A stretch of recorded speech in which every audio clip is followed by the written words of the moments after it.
ऐसी जो महिलाएं, जो चरित्रहीन महिलाएं होती है, उनकी वजह से कई चरित्रवान जो महिलाएं होती है उनके ऊपर भी लोग डाउट करना शुरू कर देते हैं। दोस्तों, एक महिला अपने पति के सामने ही मोबाइल पर बातचीत कर रही थी। जब उसके पति ने काफ़ी देर तक उस बातचीत को सुना तो उसके पति को लगा कि जो भी है, जिससे भी ये बातचीत कर रही है, उसको वो जानता है, पहचानता है।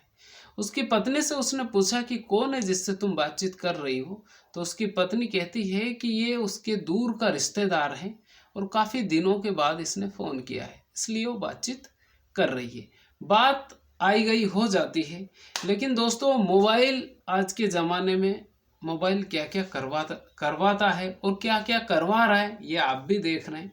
एक पत्नी के ऊपर कितना ट्रस्ट करना चाहिए एक पति को, और क्यों ना करना चाहिए, क्योंकि वो उसकी जीवन संगनी होती है। लेकिन वही जीवन संगनी कब नागिन बन जाती है, ये उसके पति को भी नहीं समझ में आता है। आज की जो सच्ची कहानी है, ये एक ऐसी सच्ची कहानी है, पति और पत्नी के बीच में रिश्ते कैसे होना चाहिए और पत्नी के ऊपर कितना भरोसा करना चाहिए। क्या सच में पत्नी के ऊपर इतना भरोसा करना चाहिए कि सब कुछ छोड़ के, यानी पूरा घर बार छोड़ के पति विदेश चला जाए और पत्नी यहाँ पर जो कर्म कांड करे, उसके बाद में जो खुलासा होता है, इसका अंदाज़ा तो ना पुलिस को था, न उसके परिवार को था और ना ही उसके रिश्तेदार को था। नमस्कार, मेरा नाम है मोहन अहिरवार और आप देख रहे हैं खबर तमारी इंडिया का यूट्यूब चैनल। दोस्तों, आज की जो सच्ची कहानी है, ये उत्तराखंड के देहरादून की है। देहरादून में एक परिवार रहा करता था। उस परिवार के मुखिया का नाम था अहमद हसन। अहमद हसन साल 2019 की ये कहानी है, जब लॉकडाउन हमारे देश में लगा था, जिसमें कई परिवार बर्बाद हो गए, कई परिवार बेरोजगार भी हो गए थे। तो अहमद हसन ने सोचा कि यार, यहाँ पर काम नहीं चल पा रहा है, बच्चे हैं, पत्नी है, तो क्यों ना इनके लिए कुछ ऐसा काम किया जाए जिससे कि परिवार भी चलता रहे, पैसे भी आ जाएं। तो अहमद हसन ने बहरीन का वीज़ा बनवाया और साल 2019 में ये बहरीन चला गया अपने परिवार को छोड़कर। देहरादून में परिवार को छोड़ा और ये बहरीन चला गया। यहाँ पर उसकी पत्नी और उसके बच्चे रहा करते थे। जब अहमद हसन बहरीन चला गया और लगभग ये 1 साल के बाद में रिटर्न इंडिया आया, और इंडिया में आने के बाद में इसने देखा कि यार, यहाँ पर तो कुछ है नहीं जहाँ पर वो पहले रहता था, तो क्यों ना जहाँ पर ससुराल है वहाँ पर रहा जाए। और वो पढ़ा लिखा था और जो पैसे कमा के लेके आया था, उसने सोचा कि एक मेडिकल डालते हैं और मेडिकल डालने के बाद में दवाई बेचते हैं जिससे कि परिवार चलता रहे। ये अहमद हसन ने सोचा। जब अहमद हसन अपने ससुराल में आया और यहीं पर एक किराए के रूम से रहने लगा, तो वो मेडिकल डाला उसने, और मेडिकल डालने के बाद में उसका काम ठीक ठाक चलने लगा। साल 2021 में वैसे भी दवाई की बहुत ज़्यादा ज़रूरत थी। ये 2019 में गया, 20 में आया, और 20 में आने के बाद में इसने एक मेडिकल खोला। जब लॉकडाउन चल रहा था तो लॉकडाउन में ही इसने छोटा मोटा एक कमरा लिया और वहीं पर इसने एक मेडिकल खोल लिया।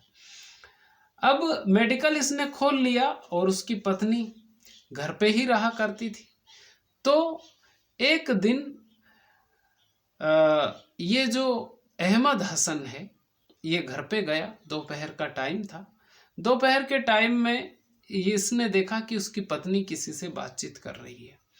ये खाना खा रहा था, खाना खा भी रहा था और ये आवाज़ भी सुन रहा था कि ये किससे बातचीत कर रही है। उसने देखा कि ये जिससे भी बातचीत कर रही है, उसकी आवाज़ को ये जानता है और पहचानता भी है, लेकिन कौन है ये नहीं समझ में आ रहा था।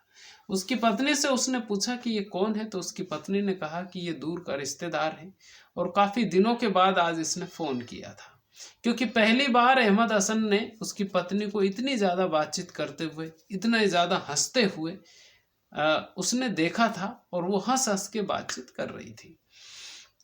अब अहमद हसन तो वापस दुकान पे आ जाता है। मेडिकल पे आ जाता है जहाँ पर उसने दवाई की दुकान खोली थी।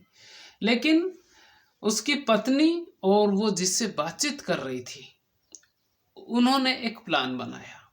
जो प्लान बनाया, प्लान के मुताबिक अहमद हसन उसी रात में घर पे आया और घर पे आने के बाद में उसकी पत्नी ने उसको खाना खिलाया और खाना खिलाने के बाद में अहमद हसन सो गया। जब अहमद हसन सोया तो सुबह जब उठा तो उसकी पत्नी रोते हुए रो रही थी और पड़ोसी उसकी आवाज़ को सुन रहे थे। जब वो उसकी पत्नी रो रही थी तो उसके पड़ोसियों ने दरवाज़ा खटखटाया और देखा कि भाई दरवाज़ा खोलिए, क्या हुआ है, क्यों रो रही है।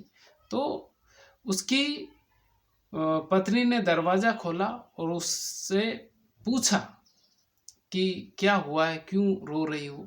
तो उसकी पत्नी ने कहा कि अहमद रात में खाना खा के सोए और सुबह उठ ही नहीं पाए, मालूम नहीं क्या हुआ था।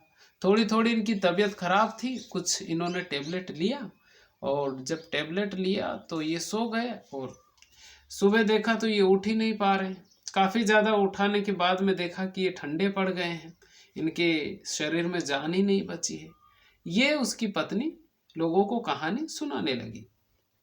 अब ये कहानी हो सकती है जब उसकी पत्नी ऐसा बोल रही थी तो जो अहमद हसन था, उसका अहमद हसन का एक चचेरा भाई था। उसके चचेरे भाई ने कहा कि चलो भाई को हॉस्पिटल में लेके चलते हैं, क्या हुआ था, कुछ ना कुछ तो होगा। लेकिन जो अहमद हसन की पत्नी थी ये विरोध करने लगी कि नहीं, अब जब इनकी डेथ ही हो गई है तो हॉस्पिटल में क्यों ले जाना। लेकिन उसके चाचा का लड़का कहने लगा कि पता तो चले कि इन्होंने क्या खाया था, पोस्टमार्टम होगा तो समझ में आ जाएगा। लेकिन उसकी पत्नी और उसकी पत्नी के अहमद हसन के ससुराल वाले विरोध करने लगे। अब अहमद हसन के जो चाचा का जो लड़का था उसको डाउट होने लगा कि यार ये लोग मना क्यों कर रहे हैं, अहमद हसन को हॉस्पिटल में क्यों नहीं ले जाने दे रहे हैं। तो अहमद हसन के चाचा का लड़का पुलिस में कंप्लेन कर देता है, सूचना दे देता है कि यहाँ पे ऐसा ऐसा हुआ है। पुलिस आती है और अहमद हसन के शव को कब्जे में लेती है और इसका पोस्टमार्टम करवाती है। जब पोस्टमार्टम होता है तो अहमद हसन के बारे में जो जो जानकारी होती है वहाँ के लोग भी शॉक्ड हो जाते हैं कि अहमद हसन की जो मृत्यु हुई है, इनका गला दबाया गया और गला दबाने के बाद में इनकी मृत्यु हुई है। लेकिन गला दबाने से पहले इनको नींद की गोलियां दी गई है। जब इतना सामने आया तो उसके चाचा का लड़का और अहमद हसन के जो परिवार वाले थे वो सारे लोग भड़क गए कि ये ऐसा हो भी सकता है। जब पुलिस ने पूछताछ करना शुरू की तो घर में कोई भी नहीं था और गांव में सीसीटीवी कैमरे भी नहीं होते हैं कि किसने क्या किया है, क्योंकि घर में जब उसकी पत्नी ने ये बयान दिया कि रात में सोए और सुबह उठ नहीं पाए, इसका मतलब है कि घर में उसकी पत्नी के अलावा दूसरा कोई भी नहीं था, उसकी पत्नी और उसके बच्चों के अलावा। जब पुलिस वालों ने उसकी पत्नी से पूछताछ की तो पहले तो उसकी पत्नी ने बहुत सारे ड्रामे किए, रोने लगी, बहुत सारी चीज़ें हुई। लेकिन फिर काफ़ी दिनों के बाद में उसकी पत्नी पर ही पुलिस को डाउट हुआ और उसकी पत्नी को फिर पुलिस ने उठाया, अहमद हसन की पत्नी को, और फिर सख्ती से पुलिस ने पूछताछ की। उसने कहा कि रात में इसने क्या खाया था, इसने नींद की गोलियां क्यों खाई थी। यानी पुलिस वालों ने उसकी पत्नी से पूछताछ की, गला किसने दबाया था, सब कुछ पुलिस पूछताछ करने लगी। जब सब कुछ क्लियर हो गया तब उसकी पत्नी के पास कोई रास्ता नहीं था। फिर उसकी पत्नी ने कहानी सुनाई। उसकी पत्नी ने कहा, अहमद हसन की पत्नी ने, कि जब अहमद हसन बहरीन गया तो बहरीन जब ये गया तो 1 साल में आया, उस बीच में पड़ोस में ही उस एक लड़का रहा करता था। वो लड़का भी मुस्लिम समाज से ही आता था। उस लड़के से अहमद हसन की पत्नी को पहले दोस्ती हुई और दोस्ती होने के बाद में फिर दोनों को प्यार हो गया। जब प्यार हो गया तो प्यार परवान चढ़ने लगा, दोनों के बीच में संबंध बनने लगे। क्योंकि 1 साल तक अहमद हसन विदेश में रहा और 1 साल तक उसकी पत्नी ने उस लड़के को से प्यार किया, संबंध बनाए, सब कुछ किया। लेकिन जैसे ही अहमद हसन इंडिया आने वाला था, उसके कुछ दिनों पहले ही वो लड़का विदेश में चला गया। जब वो विदेश में चला गया तो उसकी पत्नी की और उस लड़के की बातचीत लगातार फ़ोन पर होती रही। जब फ़ोन पर बातचीत होती रही तो अहमद हसन की पत्नी ने उस लड़के को कहा, जिस दिन ये पता चला अहमद हसन को कि किससे बातचीत कर रही है, इसकी बातचीत क्या क्या बातचीत हुई थी, ये उस लड़के को बता देती है। जब बता देती है तो उसके कुछ दिनों के बाद ही वो लड़का यहाँ पर आता है, इंडिया आ जाता है। यानी 6 महीने के बाद ही लगभग, क्योंकि लॉकडाउन चल रहा था तो लॉकडाउन में विदेश से आना जाना भी बहुत भारी होता था। लेकिन वो लड़का उत्तराखंड के देहरादून में आ जाता है और जहाँ पर ये रह रहा था वहीं पर वो रह रहा था, लेकिन ये ससुराल में आ जाता है अहमद हसन। तो ये जिस दिन इनका प्लान बनता है कि अहमद हसन को रास्ते से हटाना है, उस दिन अहमद हसन जैसे ही मेडिकल से घर आता है और घर आने के बाद में ये खाना खाता है। खाने में उसकी पत्नी नींद की गोलियां मिला देती है।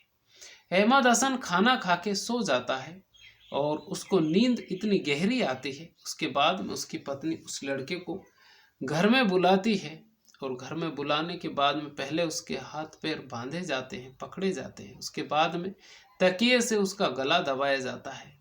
जब इनको लगता है कि अहमद हसन मर गया है, उसके बाद में फिर वो जो लड़का होता है वो घर से चला जाता है। उसके बाद में फिर जब सुबह होती है तो अहमद हसन की पत्नी पूरा ड्रामा करती है, रोती है और चिल्लाती है कि उसके पति की मौत हो गई है, ऐसा ऐसा।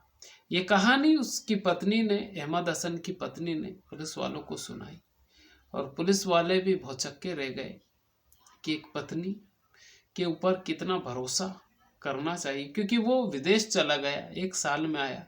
बहुत सारे लोग विदेश में रहते हैं और 5-5 साल तक नहीं आते हैं और उनकी पत्नियां घर पे ही रहती है, बच्चे भी घर पे ही रहते हैं। लेकिन पति और पत्नी का रिश्ता विश्वास का रिश्ता होता है।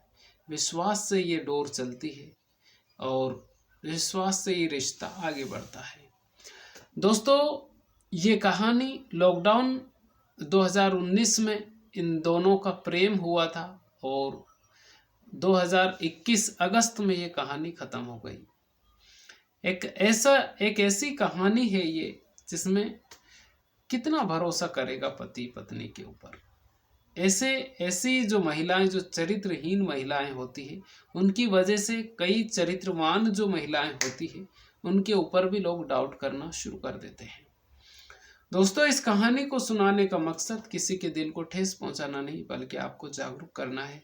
ये वीडियो आपको कैसा लगा आप हमें कमेंट करके ज़रूर बताइए। चैनल पर पहली बार आए, चैनल को सब्सक्राइब जरूर कर लीजिएगा। खुश रहिए, अपने माता पिता का ख्याल रखिए। अगर आपके घर में आपके दादा दादी हो तो 24 घंटे में 1 घंटा आप उनके पास ज़रूर बैठिए, क्योंकि वो जो आपको नॉलेज दे सकते हैं, वो जो आपको संस्कार दे सकते हैं, दुनिया की कोई यूनिवर्सिटी, कोई स्कूल कॉलेज वैसे संस्कार नहीं दे सकते। तो खुश रहिए। बहुत बहुत धन्यवाद आपका।